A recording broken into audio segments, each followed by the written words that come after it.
Is it okay? Does the translation get through? Most recently, the events unfolding in Armenia quite naturally have found broad international media, and that's only natural because you, as well as the Armenian media, have the possibility of freely and in an unencumbered way to perform your functions, work here. We have invited you today to submit to you the current situation and the measures taken within the four corners of the law by the authorities to stabilize the situation, the steps that are aiming at discharging the tension to avoid undesirable developments. Of course, in this situation, when emotions are running high, it is very important for every word, every communication, every piece of coverage to be well balanced, well thought, and the media has a responsible job to do here. In this respect, I would like to reflect on yesterday's statement by the European Union. You may be aware that within the last 2 days we have been meeting with our international partners. Yesterday and the day before we have met here in the Foreign Ministry with the heads of diplomatic holding discussions with them around the same scope of issues, and during that meeting yesterday I reflected on the statement made by the EU saying that we fully share the provisions contained therein, not only in the sense that Armenia fully respects the right to the freedom of assembly, but also in practice assures its adequate enjoyment and enforcement. And in accordance with its international commitments, Armenia shall carry on with the same approach. In their turn, the participants of the enjoying their right so communicated to the ambassadors yesterday. Why am I reiterating this point? Because in the media domain, I don't think intentionally, but there was a communication about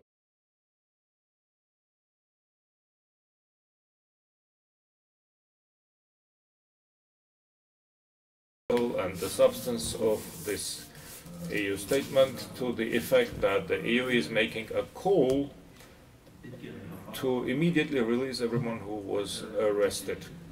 If you look at the English as well as the Armenian translation that the EU office in Yerevan have disseminated, there is a completely different language used there. It says, all those who have been arrested in a procedure stipulated by law during enjoying their fundamental right should be immediately released. In various replications thereof, they omitted the modifier that to this effect that exercising or enjoying their right in a procedure stipulated by law. I don't think this was intentional an omission, but it was an important part which was omitted by many. One should pay attention to this, and this is exactly what I meant when I said one should treat responsibly every word, every communication, especially when it's international structures and organizations and our foreign colleagues making those statements, to avoid any pouring oil over the flames. I would also like to mention that these most recent events have been impeding and and performance of many public agencies, including the Ministry of Foreign Affairs. A number of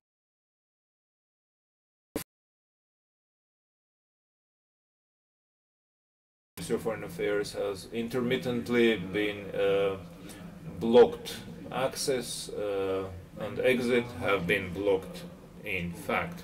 We have received multiple complaints also by accredited diplomatic missions and embassies who have expressed their displeasure with the fact that their right to free movement have been impaired. I'm not talking even about our citizens, I'm talking about foreign diplomatic missions staff. I would also like to reflect on the following.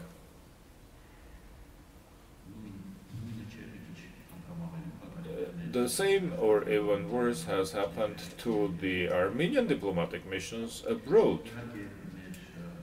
Of course, our compatriots, citizens of Armenia residing abroad, do have the full right to express their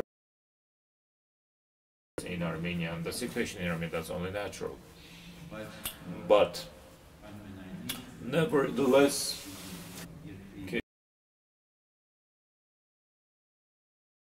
and the situation today, we were joined by the who may take I would like to try of the situation.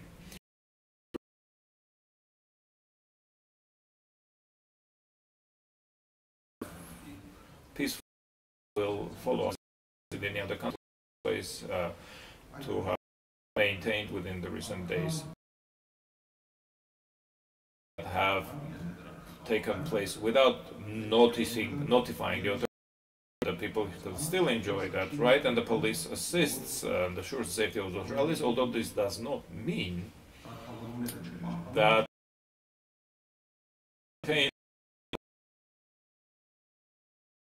if it's unlawful. At the same time,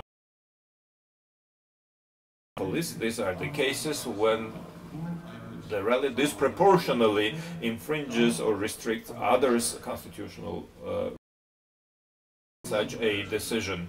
After taking this decision, all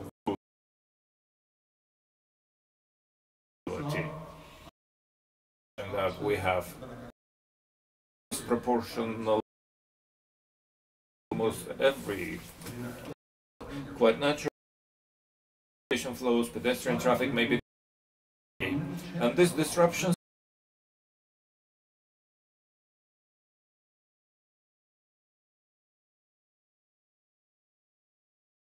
proportional restriction of other rights.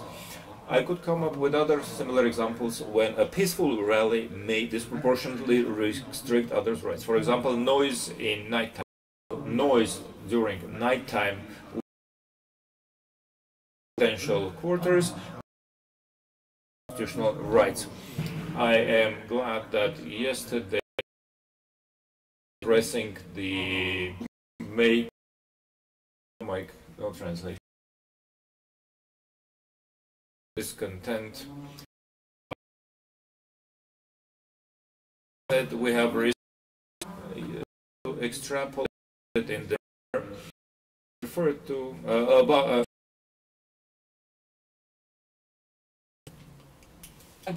background includes working as a diplomat in what's the approach in those countries, the four corners of the law, and what is the response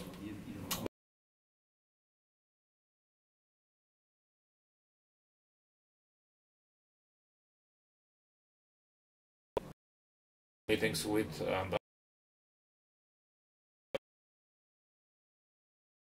presenting came up with their proportional, the approach that was adopted by the law enforcement.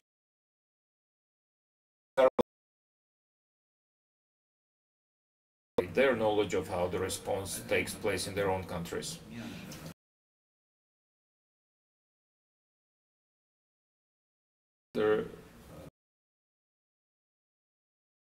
But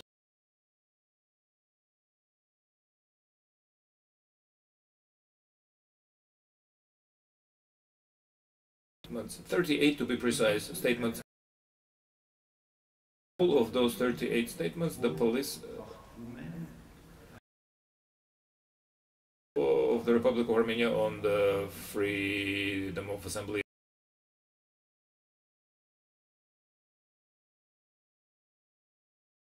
and makes a call to refrain action that disrupt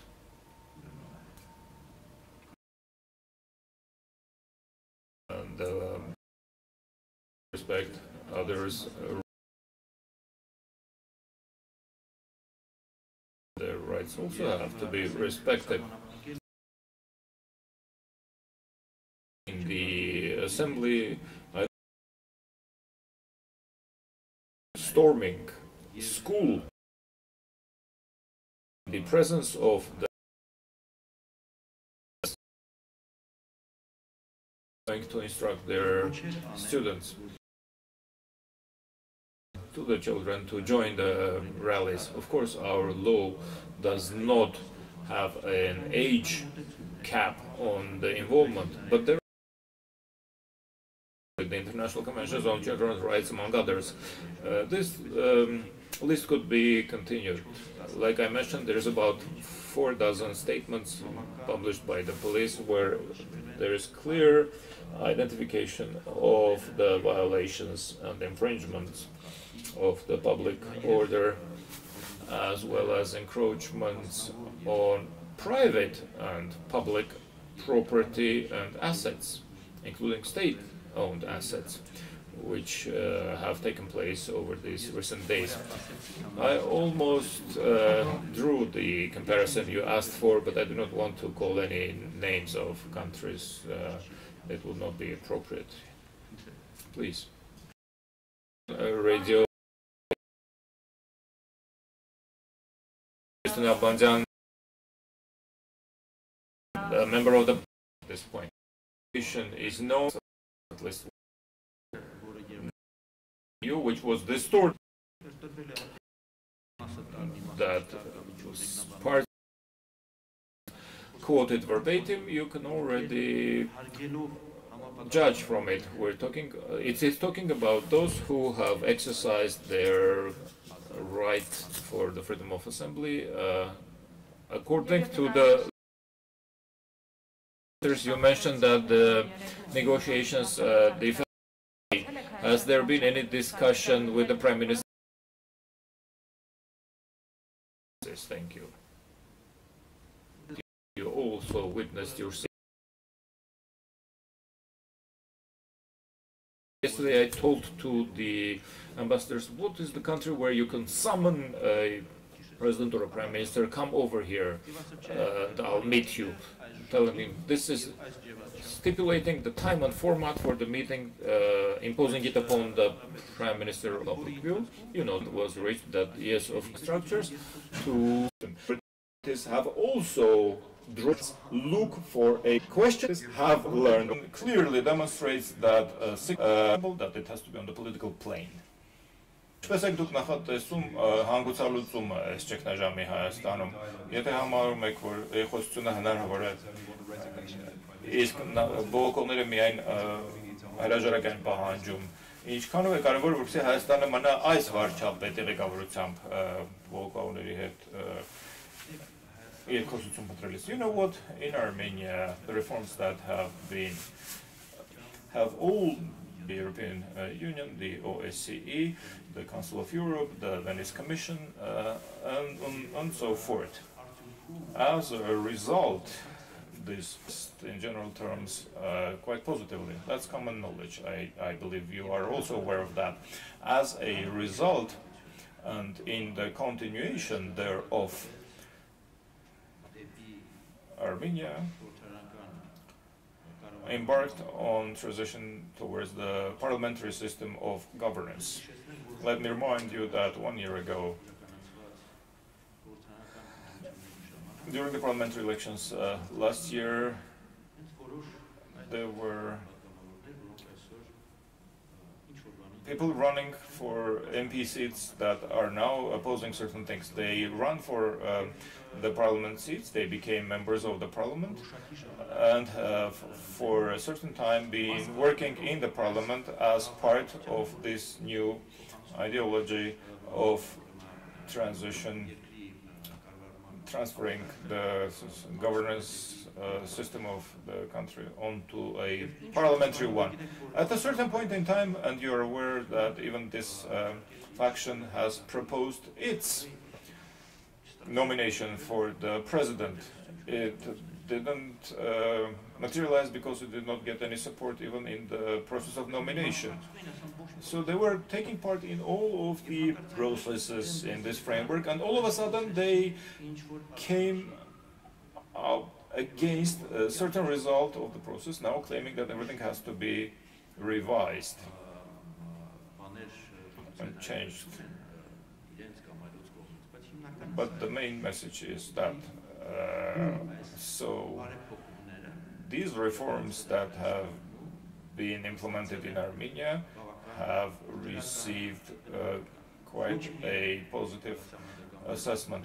I'm not only talking about the constitutional reforms, I'm not only talking about the most recent elections held, but also the path that Armenia has gone through towards strengthening democracy, towards strengthening democratic institutions, enhanced respect for human rights, freedom of speech, freedom of assembly, rallies, of which is the result of what we're seeing.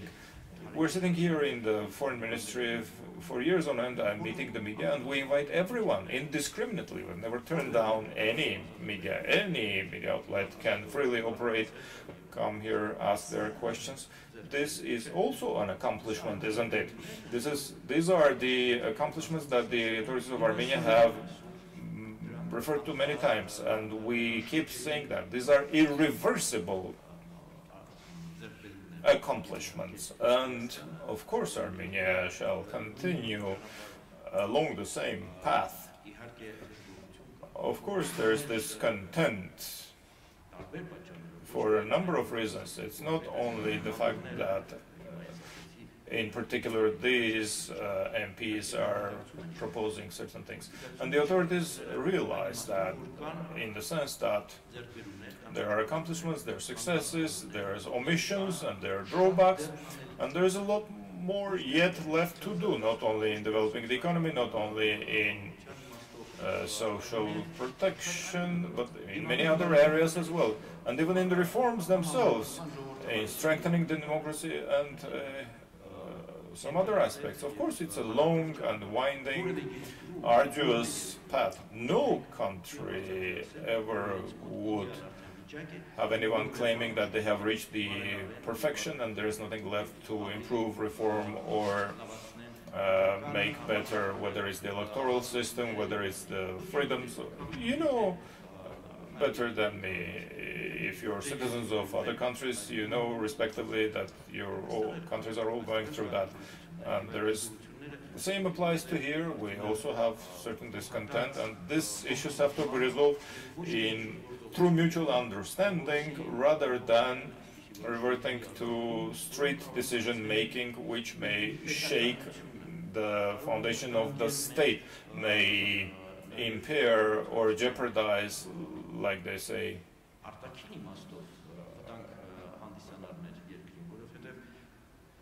impair the external security of this country. We have drawn lessons from our history, and we know that every time when the internal stability, the internal situation goes through certain developments, there is always someone out there ready to leap at the opportunity.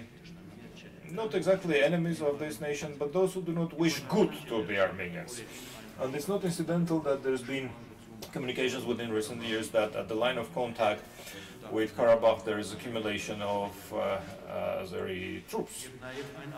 And there's been responses that you may see in another neighboring country that have been voiced. Is this the response that this nation would have liked to witness? The country's stability, the country's safety is one of the preeminent factors and foundations on which you can build economic development, based on which you can address and resolve the issues that have led to that discontent. We have gone a long way in building the reputation, the rating of this country. Today, Armenia is perceived by the international community as a reliable partner. Solidarity therewith has been expressed by a big number of international structures.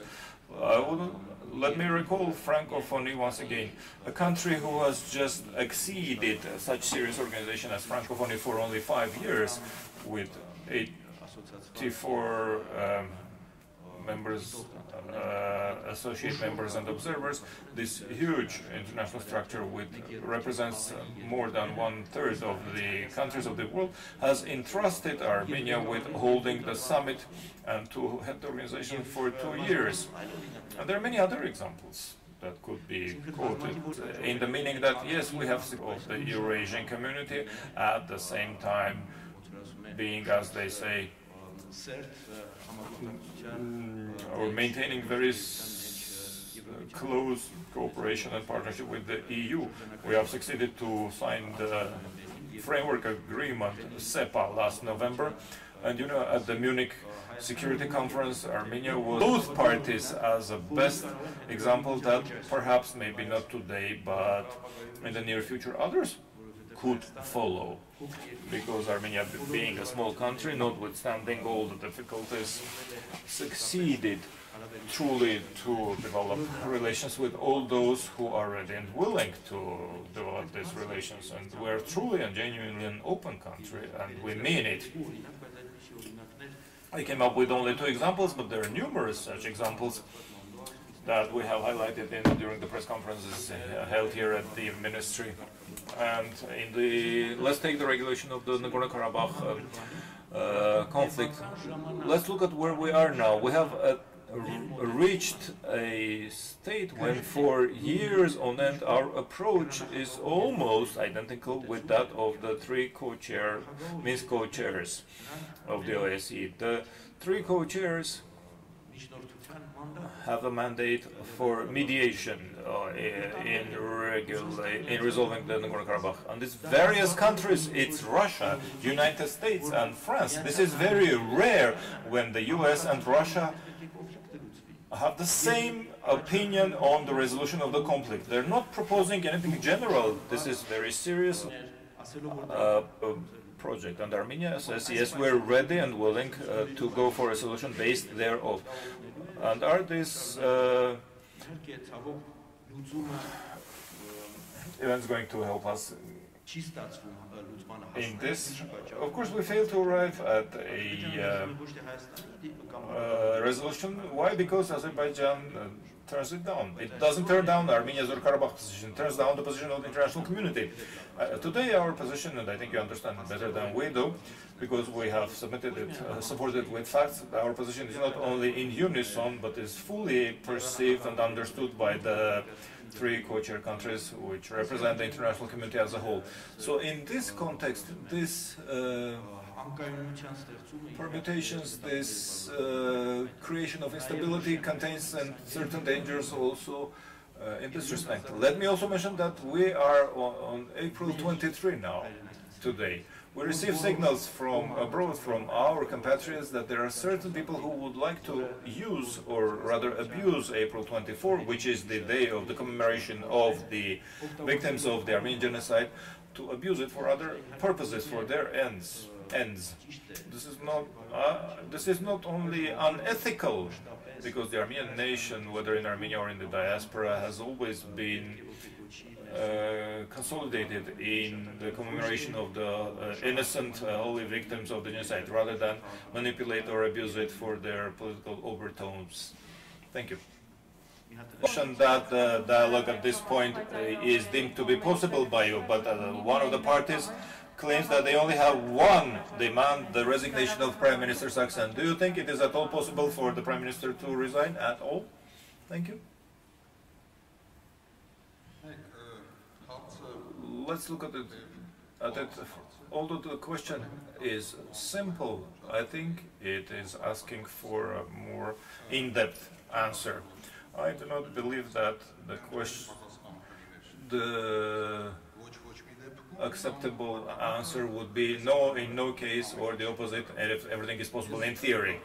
I believe when you say, is it at all possible, this means that we all have to very well realize what is it that we're talking about, what are the challenges that this country is facing, because yes, public calls that are very emotional are understandable, but the similar emotional calls have been voiced in 1988 when we were decommissioning the nuclear power plant without having an idea what the consequences would be. In order to answer this question, we have to leave the emotional plane, enter the plane of reason, discuss the country's development vision, its security agenda, and only once we soberly, unemotionally discuss those issues, we will be able to answer your question. Without sober judgment on the emotional plane, this answer cannot be anything other than what I just said. Please. Thank you very much. Protesters. It's the transition of power happened, you know, with the change of the constitution, and that perhaps the prime minister wasn't very direct when the constitution was changed, and he made this comment that he had no intentions of becoming the prime minister. This is what, as we understand, made so many people angry, that there was no honesty. But going back, Minister Harutyunyan, to what you said, that dialogue, that everybody in the government is thinking about the dialogue, how to find dialogue. If all leaders of this protest movement are in detention, arrest, and possibly facing charges, who are you going to speak with to find a solution to this crisis? Thank you. I believe that first and foremost we have to talk with the public, with the society, which is why I said that the situation is far more simple. We're still, that would best allow for moving to a proper political dialogue. Simple, public, open discussions, well, you know, I was referring to a dialogue as early as before President Sargsyan going to the square and meeting Mr. Nalbandian. Even before that, I said that no real dialogue is possible in the public domain. The dialogue happens in camera, behind closed doors. This allows to filter out the emotional component and move on to the plane of reason and realistic discussion. With whom? I think at this point we have still to use every possibility and opportunity. I'm glad that our opposition MP colleague Mr. Marukyan has taken the decision to return to Armenia. I think his call about the third way was a very reasonable one, and I lament that there were responses in the emotional plane to this call. This is a search for a way as to how we could unknot or detangle this difficult situation. Thank you. Anything else? Thank you very much.